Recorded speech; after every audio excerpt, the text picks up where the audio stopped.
Assalamu alaikum everyone. Can we just clarify something here? It seems to me there's some kind of cognitive dissonance going on around the issue of hijab and mixing with men. Because you do realize there is a contradiction here. On one hand, you're supposed to wear proper hijab. And on the other hand, you're not supposed to be in the presence of non-mahram men.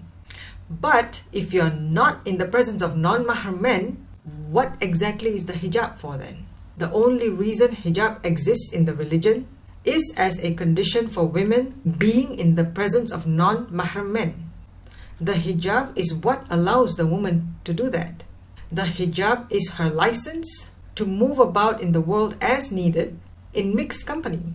The whole debate over niqab versus headscarf has to do with what is allowed to be seen.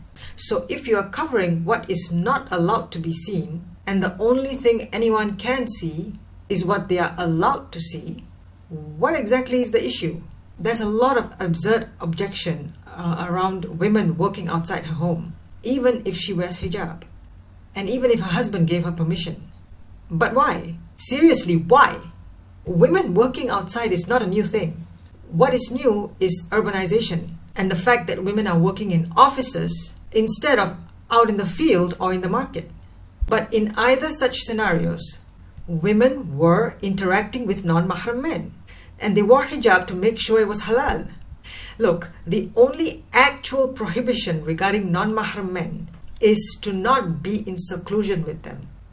Aside from that, it is just to wear hijab and to not behave in a flirtatious manner with them. If you have a stricter opinion than that, okay, that's you.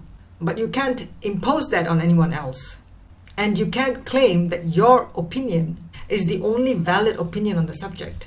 Any serious Muslim woman does not want to interact with non-mahram men and will try to avoid any unnecessary interaction. But whatever cannot be avoided, there's nothing wrong with it as long as she is in hijab. She is not responsible for whatever that may go through the minds of men. And she is not responsible for whatever they may see in terms of the contours of her body if she has made all appropriate efforts to conceal her figure. At that point, it's totally on them, not on her. So if she wants to exercise in a gym and her husband agrees to that, but she can't find a woman's only gym, she has every right to train in a mixed one as long as she's covered. That's literally what hijab is for. So please, leave women alone if they are proper hijabis. And maybe lecture the men more about not trying to scan the bodies of Muslim women who are covered. Because that's your problem, not ours. And that's today's note from the future's past. Wassalamu alaikum.